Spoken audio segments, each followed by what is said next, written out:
Contratas en la construcción. Bueno, enseguida vamos a ver una experiencia que hemos hecho. Nos suele gustar salir a la calle a preguntar también a la gente, a los ciudadanos y ciudadanas, qué opinan acerca de esto. Claro, la precariedad laboral. Ha habido gente, incluso Alfonso, te lo comento a ti, que nos dice, no, si ya sabemos cómo está el asunto, ya sabemos que es una subcontrata en la construcción y tenemos casos, por ejemplo, que se han denunciado. Incluso algunos sindicatos han denunciado condiciones de esclavitud. Enseguida los vamos a ver. A ver, pero es que hay gente que tiene tanta necesidad que están incluso a aceptar ese tipo de puestos, Alfonso. Sí, bueno, al final es lo que comentábamos antes, ¿no? Es decir, hay empresas que en este momento se están aprovechando de ese contexto de crisis, de la amenaza del desempleo que sufrimos todos, ¿no? Que sufren todos los trabajadores, para imponer unas condiciones de trabajo que son nefastas y para imponer lo que decíamos antes también, bajos salarios y prolongación de jornadas. La prolongación de jornadas, al final, en sectores como la construcción, desde luego nosotros entendemos que tiene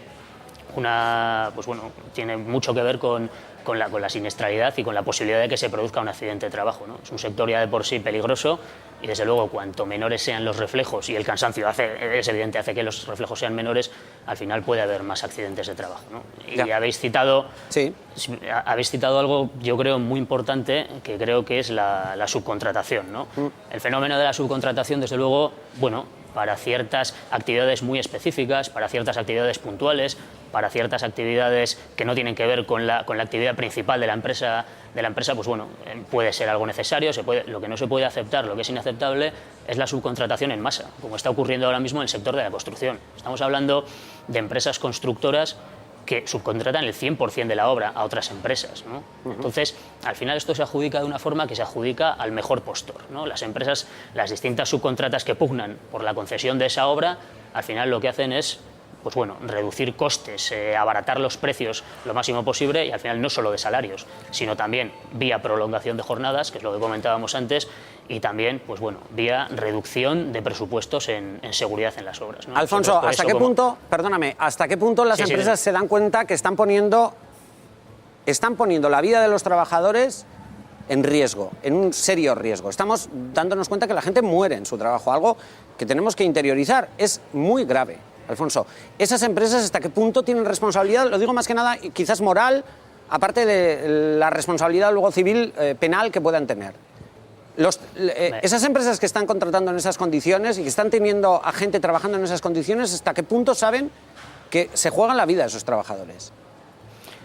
La responsabilidad legal, desde luego, es de la empresa que contrata al trabajador, ¿no? En este caso sería la subcontrata, pero desde luego, esto lo dice la Ley de Prevención de Riesgos Laborales claramente, ¿no? Pero también hay otra legislación, hay otro tipo de legislaciones por ahí que dicen que las empresas principales tampoco pueden cerrar los ojos, pues bueno, ante las condiciones de trabajo de los trabajadores de las empresas subcontratadas, ¿no? Tiene que haber una coordinación en obra de construcción, o en cualquier tipo de empresa, ¿no? O en una empresa de tipo industrial o la que sea.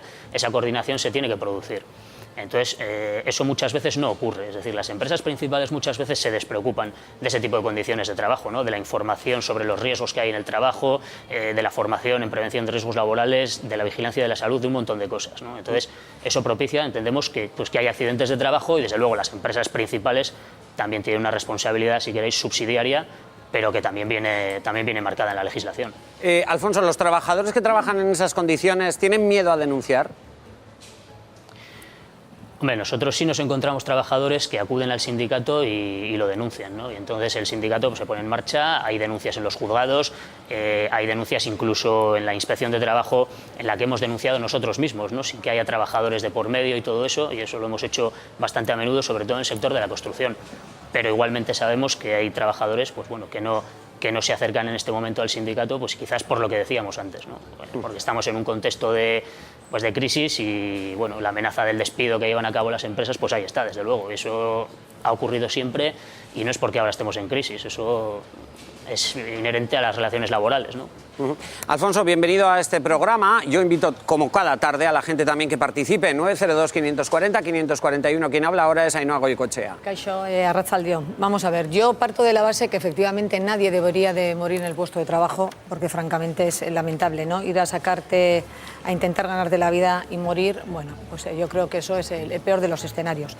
Pero en cambio tú hablas y generalizas mucho, ¿no? Das por hecho que efectivamente la externalización da por hecho que las cosas se hacen fatal, Es verdad que se externaliza mucho, que se subcontrata, pero los datos también dicen que desde el año 2008, que era el pico de cuando entramos en crisis desde 2007, parece ser, y estos son datos que he sacado fehacientes, desde el 2008, la siniestralidad laboral en Euskadi está disminuyendo en 5 puntos. Luego también tenemos que tener en cuenta, efectivamente, que Euskadi, su tejido empresarial vasco es el sector industrial en comparación con el Estado, por la superioridad de datos. Y yo creo que también no simplemente el factor y el único factor, exclusivamente el factor, es el de la precariedad. Yo creo que también ahí hay un componente de la concienciación del trabajador. Muchísimas veces yo sí comparto que desde las instituciones hay que perseguir y desde luego las empresas tienen que cumplir a rajatabla todo lo que dicen riesgos laborales, pero también creo que los trabajadores tienen que concienciarse. Yo he tenido una empresa, yo he tenido una empresa con cocina donde había unas cosas que había que cumplir y yo me volvía loca uno tras otro día diciendo a los trabajadores que tenían que ponerse un guante a la hora de cortar y muchísimas cosas que ellos por inercia no lo hacen. Es decir, y cuando hay un accidente laboral muchas veces se nos culpa a las empresas de eso. Yo creo que también hace falta concienciación sin quitarte razón en parte de las cosas que Alfonso, ¿es responsabilidad también, los accidentes son responsabilidad también de los trabajadores porque no están concienciados?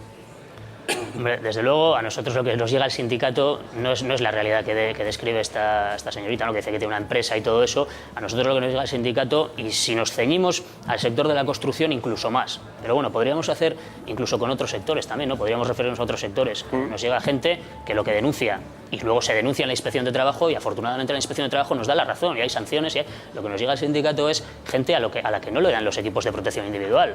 Ella estaba hablando en la hostelería, yo entiendo, ¿no, Ainhoa? Sí. Te digo, porque tú precisamente dices... Sí, adelante, Alfonso. En muchas de las cosas que dices, Alfonso, yo sí creo que muchas veces esto, un trabajador tiene que concienciarse. Yo he visto gente colgada en andamios con los arneses sin enganchar. Pero lo he visto. ¿Eso quién tiene la culpa? O sea, al final, si se cae del andamio, tristemente ya lo vemos. Efectivamente. O sea, no tenemos ni que imaginar. Es lo que pasa, lo que pasó ayer. Desde luego, ha habido casos en los que ha habido accidentes de gente que se ha caído, que tenía el arnés puesto, y nosotros lo que vemos desde abajo es que el arnés lo tenía puesto, ¿vale? Y no se había enganchado en ningún sitio, y luego la Inspección de Trabajo ha podido verificar que no había ni línea de vida, que no había ningún sitio donde engancharse, ¿eh? Porque tú no te puedes enganchar a la propia estructura del andamio, porque si se cae el andamio te caes tú con él. Bueno, pues entonces en ese caso el incumplimiento yo entiendo que sería empresarial, ¿eh? Si está el arnés, el trabajador lo tiene puesto, pero no hay línea de vida, que eso es una obligación de la empresa, evidentemente de la empresa, ¿eh? Bien, habla Alfredo, ¿sí?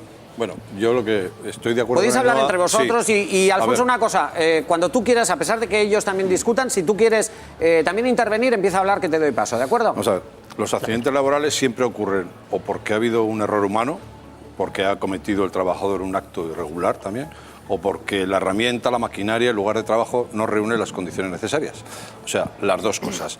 Porque muchas veces hay trabajadores, como dice Ainhoa, que se pueden resistir a cambiar hábitos de trabajo, por ejemplo. Entonces, existen unos riesgos, hay unas causas siempre que hay de accidentes de trabajo, y esos riesgos hay que valorarlos y evaluarlos. No existe un control de riesgos laborales, no hay nadie que pueda controlar esos riesgos laborales, o cada empresa lo hace a su manera. Hombre, hay un control, o debería haber, sobre el papel lo hay, ¿no? Hay un control externo que tiene que llevar a cabo tanto Osalan como la Inspección de Trabajo. Entonces, ¿por qué dices, Alfonso, debería haber? ¿Has puesto en duda que haya un control exhaustivo sobre los riesgos laborales o la prevención de riesgos laborales? Lo que pongo en duda es que sea suficiente. Lo que pongo a verlo lo hay. Lo que pongo en duda es que sea suficiente. Es decir, nosotros, una de las reclamaciones habituales que hacemos como sindicato, tanto a Osalan como a la Inspección de Trabajo, o a todas las instituciones con competencia en la materia laboral, pues bueno, es que haya una mayor implicación en la vigilancia en las condiciones de trabajo, ¿no? Desde luego, contamos con sectores, y pienso ahora, por ejemplo, el ejemplo de la hostelería, el ejemplo de la limpieza, el ejemplo de la construcción. Son sectores muy atomizados, no hay grandes centros de trabajo. Entonces, desde luego, Osalan y la Inspección de Trabajo necesitan más personal para cumplir, para intentar llegar a todos los centros de trabajo posibles, desde luego. Entonces, nosotros lo que reivindicamos muchas veces también es eso, que desde luego las instituciones no hagan muchas veces, que es algo que habéis apuntado también, ¿no? Las estadísticas que bajan, que suben, bueno, no entendemos que haya que hacer simplemente una labor contable, ¿no? Las instituciones quizá también tengan que hacerla, pero desde luego no es una prioridad. Lo que entendemos que es una prioridad es velar porque las condiciones de trabajo sean las adecuadas, ¿no? Y desde luego también hay una posibilidad de que los trabajadores evidentemente se organicen dentro de los centros de trabajo, tengan un delegado sindical, tengan elecciones, se hagan elecciones sindicales y todo eso. Eso no ocurre en todos los centros de trabajo, ¿no? Nosotros, desde luego, también hacemos un llamamiento a que eso se haga y a que los trabajadores cuenten con el sindicato y todo eso. Yo quería comentaros el caso que sucedió a mi hijo. Adelante, Elvira. Mira, era una obra que la llevaba en Lasarte, que la llevaba a Moyúa, la construcción de Moyúa. Pero era una subcontrata. Entonces mi hijo... Elvira, una cosita. ¿Tienes la televisión cerca? Sí. Apágala o baja el volumen, que va a ser mucho más fácil. Perdona, Nada, ahora está bien. Tranquila. Elvira, cuéntanos, ¿qué le pasó a tu hijo? Mira, a ver si tengo la fuerza suficiente para explicaros y contaros lo que os tengo que decir. Cuéntanos, Elvira. Mira, el chaval, bueno, pues tenía que forrar... la obra era de Construcciones Moyúa y estaba en el puente que, bueno, es un lado en Lasarte, pertenece a Donosti y otro a Lasarte. Estaba da igual el sitio, pero estaba ahí haciendo la obra que estaban haciendo. Bueno, Ajá. ¿Qué ocurrió? el chaval tenía que forrar un poste que lleva hilo desnudo de electricidad, o sea, todo lo eléctrico, y hay allí, bueno, pues torres de alta tensión y demás bastante próximas.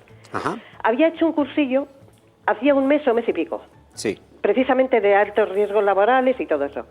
Bueno, pues nada más que tenía que forrar el chaval el poste de hilo desnudo, de alta tensión, de hilos de alta...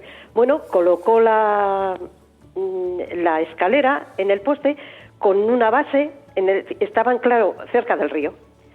Cuando el chaval comienza a subir la escalera, le pegó tal voltaje que fueron 13.000 voltios.